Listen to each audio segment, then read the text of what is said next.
there's some fundamental shifts. One is it doesn't matter whether you're big or small, ransomware guy can attack you. And the second change is that these attacks are continuous. Unlike 5 years back, today the attackers have gone continuous, and the moment a new CV is out, they're building scripts and scanning the entire internet. Today there is Shodan through which you can go and find out which are those vulnerable assets, and then there are these bug bounty programs which feeds this information to the bounty hunters. So this information of your exposed assets are being continuously sent to them. So attacks are continuous. That's the second thing. Now, because attacks are continuous, our defense also has to be continuous. So there is also a movement which is happening in the industry, which is the continuous movement. One is the XDR movement, and the other is the continuous, moving to continuous movement. And that is happening in many different shapes and forms. Like if you look at the zero trust, and zero trust I consider is a very bad name because most people misunderstand what zero trust is. They consider it's like zero trust, you don't trust. I mean, that's not the idea. The idea about zero trust is continuous evaluation of trust.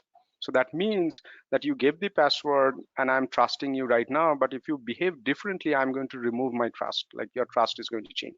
So trust is now evaluated continuously. So zero trust, a better name could have been continuous trust rather than zero trust.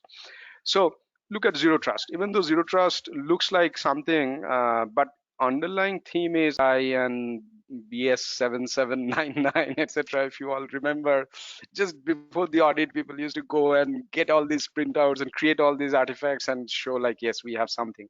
I'm talking about very early days, right? But now the regulators are much more mature and they just don't stop there. They would like to see the program. Do you have, it's not like you went to gym once. Do you have a program that you're going to gym every day? That's what they want to see, because they are really kind of looking at the health of the cybersecurity organization. And from that perspective, there are a lot of things which are essential. So one thing which I would suggest is, like, of course, build the program, but then see how that program can be made very repeatable, and also how can you continuously improve upon that. That is another organization. So absolutely a must. And I would see in some regions that this would become mandatory depending on your business. It's already become mandatory in some areas. So yes, definitely a tool that needs to be put in place.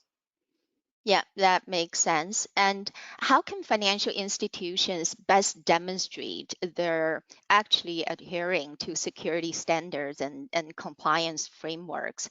How are these standards maintained and updated? And I know, Bikash, you said you're not a standards guy per se, but would you like to kick off the answer and then we'll have Dave expand on that?